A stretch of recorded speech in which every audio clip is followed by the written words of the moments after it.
Welcome to Combat Empire, your home for the biggest stories, wildest moments, and most intense breakdowns in UFC, MMA, and boxing. If you enjoy fight news, predictions, drama, and breakdowns like this, make sure to subscribe and help the channel keep growing. Every single subscribe helps us bring you even bigger combat sports content every week. Now sit back, relax, and enjoy the video, because things are about to get violent inside the fight world. Stuff I wanted to ask you about. What are your thoughts on Ilia right now? He's a little bitch, lad. How can you sit there and call yourself a world champion and quit on your still when the going gets tough? You know what I mean? You don't do that. And then my two mates in the main event, Ilia versus Justin. Ilia did say he was going to come back around this time, so June, perfect for him. And obviously Justin Gagey said himself when he was fighting me, he wants to beat me and then go on to fight on the White House, and he's done it. You know what I mean? That's off to him. He said he was going to do that. That's a scrap. You know what I mean? They're going to come out and they're going to try and take each other's heads off, but everyone's already counting Gagey out, and we've already learned you can't do that. I don't know, I've got a sneaky suspicion that Gagey might pull off an upset here and surprise everyone. As you know, it's a fight. It's a fist fight. It can go either way. Anyone could beat anyone. In the White House, he's probably going to have a little bit more motivation to go out there and win because it's in front of his presidents in his home country. We'll have to see how that one plays out, because obviously it's big implications for the rest of the division. I'm obviously going to be watching that. I'll have my eye on that, but I'm going to be focused on whoever I get to fight next, and hopefully I'm going to find out the next few weeks when my next fight will be.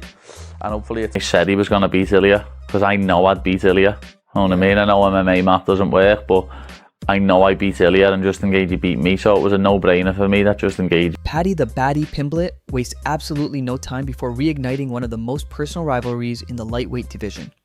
His target is Ilia Topuria. Paddy launched an extremely personal attack on Topuria, calling him a little bitch slut for what he described as quitting on himself. This wasn't ordinary promotional trash talk.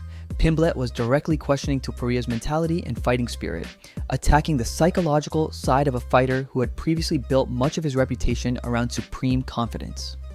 It's an incredibly bold statement from Paddy, especially considering everything Topuria has accomplished. But what Pimblett says next makes it clear that he genuinely believes he understands something about Ilia that other fighters don't. Most fighters probably wouldn't use their own defeat as evidence for why they could beat another elite contender. But he's never lost before, and he's about 27, and his whole aura around his fighting is I'm unbeaten, no one can beat me. Now he's just being beat by Justin Gagey, in his words, 80-year-old man. Know what I mean? When he beat me. Yeah. And then he's just went and absolutely... Paddy does exactly that. He openly acknowledges that Justin Gaethje defeated him, but then points toward the fact that he predicted Gaethje would also defeat Topuria. And when that prediction came true, Paddy viewed it as confirmation of what he had already believed about Ilia. I am confident. I know I'm going to beat him. See, this is why people gravitate towards you, Paddy, because you got to be confident to say, listen, I'm going to beat this guy. I'm going to smoke this guy. I'm going to stop him or whatever. But a lot of people won't do that. No, I'm going to beat him. That's a 100% fact. How are you going to beat him? 100% fact. How are you going to beat him? It depends, to be honest. I keep having the mad thoughts about knocking him out with an eye kick, but you never know. You never know. But I think his chaoticness... A head kick knockout? I know, but I think his chaoticness and his his style, his intensity, his aggressiveness is going to be to his detriment against me. I think this isn't simply MMA math in Pimblett's mind. Paddy believes he identified weaknesses in Topuria's game before they were exposed, and that gives him even more confidence that he could exploit those same vulnerabilities himself. But Paddy's argument goes much deeper than technique. He's attacking the entire aura surrounding Ilia Topuria. According to Pimblett, Topuria's image of invincibility was one of his greatest weapons. Ilia carried himself like someone who genuinely believed nobody could beat him. That confidence affected opponents before they even entered the cage. But Paddy believes Justin Gaethje shattered that aura. In his view, losing to a 38-year-old Gaethje didn't simply add a defeat to Topuria's record. It potentially changed something psychologically. All right, today's video is sponsored by Zapply's T1. Now listen, I'm 47 and I've been hitting the head a lot for a living, but I still feel sharper now at 47 than what I did when I was 30. And that's not luck. That is looking after the right things. Now the fact is, men's test... And Paddy wants to test whether that confidence remains intact. For Pimblett, a future matchup with Topuria wouldn't simply be a physical contest. It would become psychological warfare. Fight a lot, don't get me wrong, but I don't understand how we got moved above me in the rankings for beating Dan Hooker. Damn the bum Hooker. Does that piss you off? Yeah. And that's why as soon as I got offered the fight with BSD, I was like, yeah. Why is that? I want me ranking What do you back. think the rankings are looking at? I don't putting know, my head you in know, you? like, as I say, lads, Dan Hooker would get out grappled by a blind man with no legs. Know what I mean? And Because you were on a 7-fight win streak. yeah, You pushed Justin Gaethje to the absolute limit. Close fight, 3-2-ish, something like that. The rankings are supposed to now look at fights and then based upon that, adjust your it's ranking. one of them. Well, when I beat him on the weekend, I'll be back in rank 5. Okay. Know what I mean? So that's all I'm thinking about. So Ilia Topuria, you think you're going to fight. When do you think that'll happen? I don't know. I just think, I know it's inevitable in the next couple of years. I've got to fight him. There's no way we end our careers without fighting each other. No, of course. No way. And I'll send his fat ass back down to featherweight. And what about Justin Gaethje? I hope so, but he's towards the end of his career, but things must let him down. I saw you said that you'd go up to 170 for Conor. Yeah, Yeah? of course. Yeah. Why not? Why not? Know what I mean? I'd love to have a little fight at 170, see how my body feels out of it, and do it against Conor McGregor. I think if Conor can win this, I think he fights Islam Makhachev next. Which I know is a crazy shout. Yeah. But think about But the the right- storyline. yeah, the storyline that they've got. And everything with Habib and all the rest of it. Because Conor will take that fight. Of course he would. Because The welterweight. say what you want about that guy, he ain't going to turn a fight The down. welterweights won't be happy. Okay. It's all about the strikers on that game for me, the number 9s. And then Benoit Saint-Denis, when we're finishing him. Hopefully the first round, lad, get him out of there nice and fast. I don't need another one of them 5-round wars, lad. No, I don't need another one of them 6 months after the last one. How did you feel after that? How was the body? Sad. Yeah. Oh, one of the maddest thing ever is. How did you feel after that? How was the body? Sad. Yeah. Oh, one of the maddest thing ever is. No, the sorest my body has ever been. He wants to make Ilia question himself before the ever exchange punches. And Paddy is bringing that same extreme confidence into his immediate challenge against Benoit Saint-Denis. There is no hesitation in his prediction. Pimblett isn't saying he thinks he might beat Saint-Denis. He's speaking as though the result is already decided. He believes he's going to win. And more importantly, Paddy wants a finish. That's particularly interesting considering Pimblett has traditionally been associated with his grappling and submission ability. But Paddy isn't limiting himself to one path. He wants the kind of spectacular finish that immediately forces the rest of the lightweight division to pay attention. And his reasoning comes directly from the way Benoit Saint-Denis fights. Saint-Denis is known for relentless aggression, pressure, and a willingness to turn fights into chaos.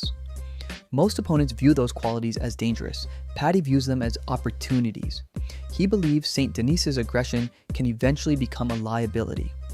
If Benoit constantly pushes forward, forces exchanges, and takes risks, Pimblett believes an opening will eventually appear.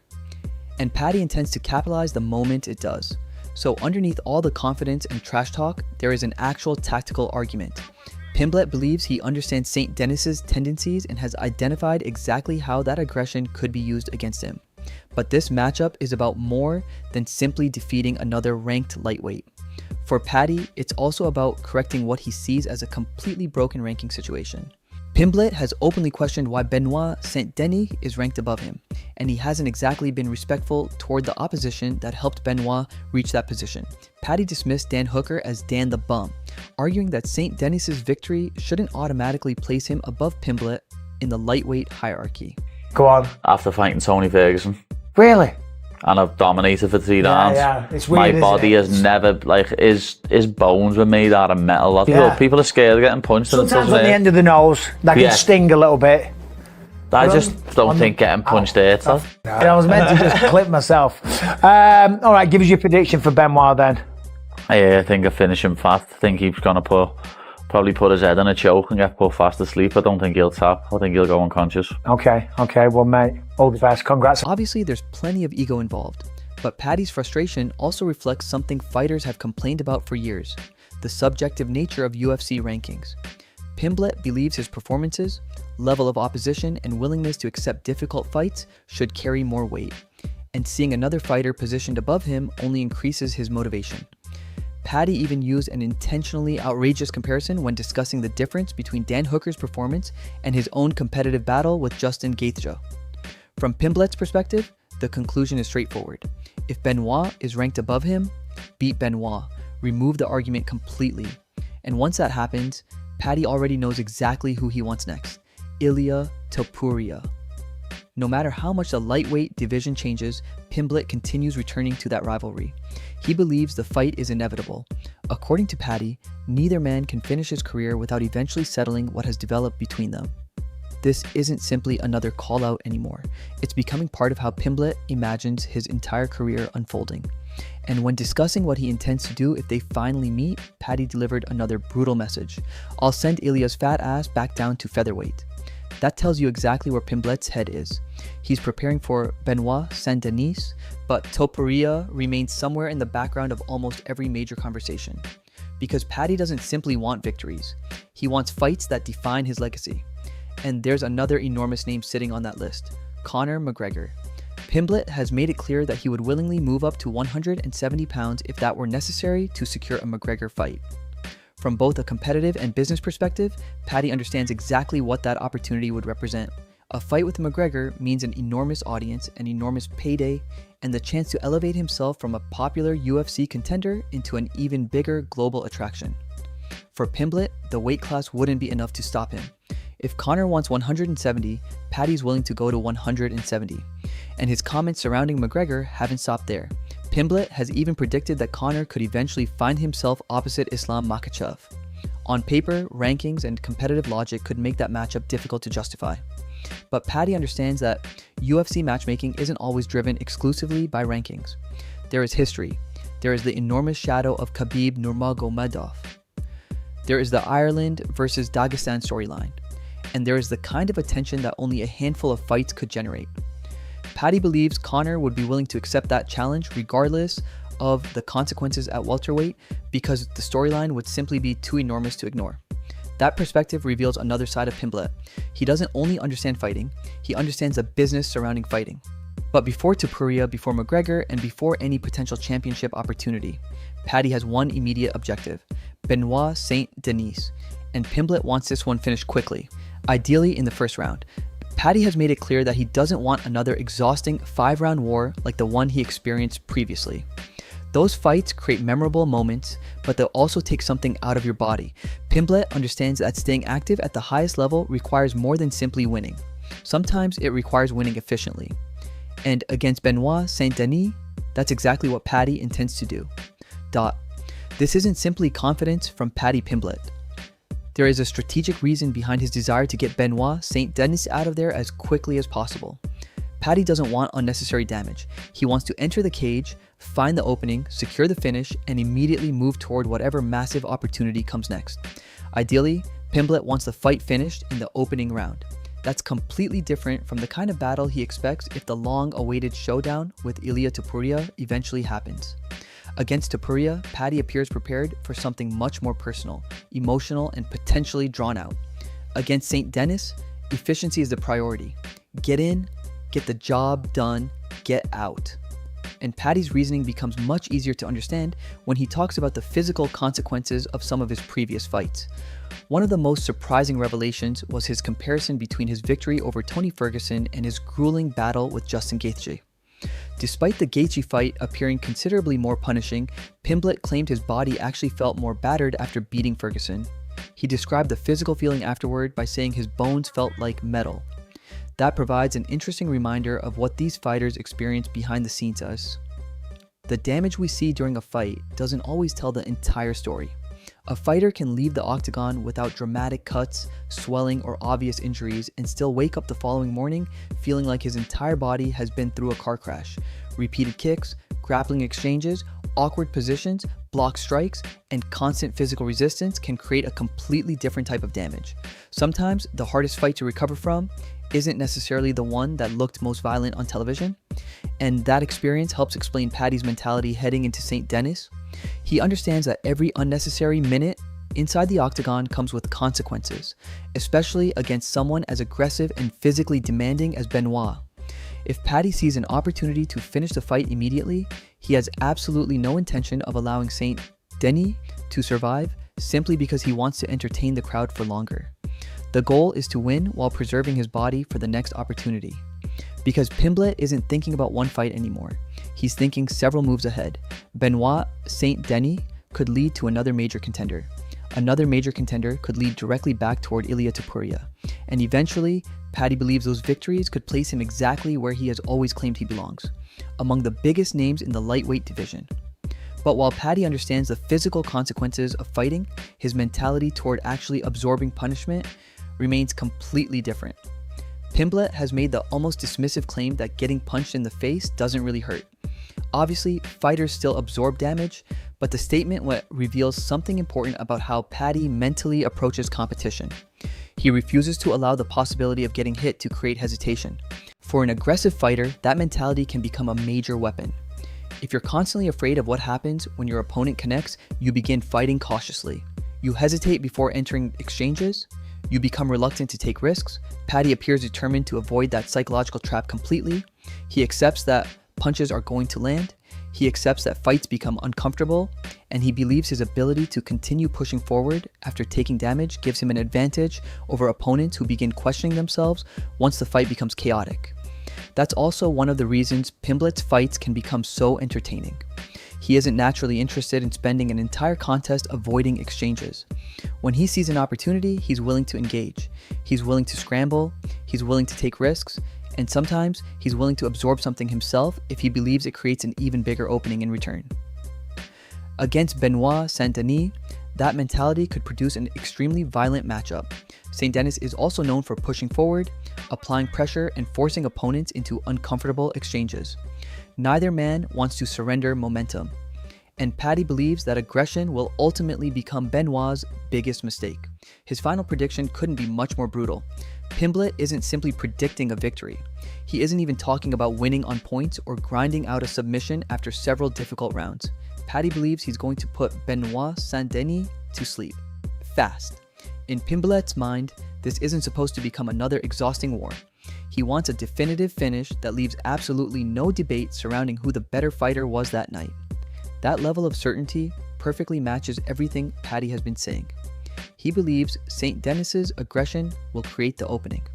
He believes he possesses the weapons necessary to exploit it.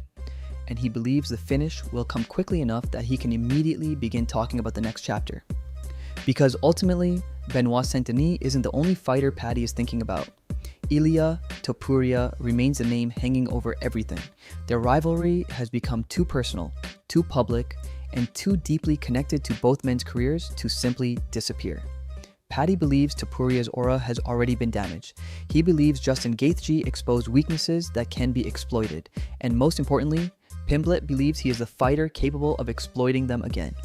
But first, he has to prove everything he's saying against the opponent directly in front of him. Calling your shot creates attention. Delivering on it creates opportunities.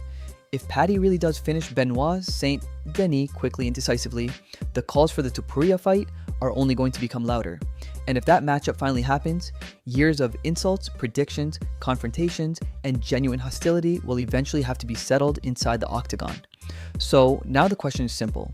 Does Paddy Pimblett deliver on his prediction and put Benoit Saint-Denis to sleep, clearing the path toward the blockbuster showdown with Ilia Topuria?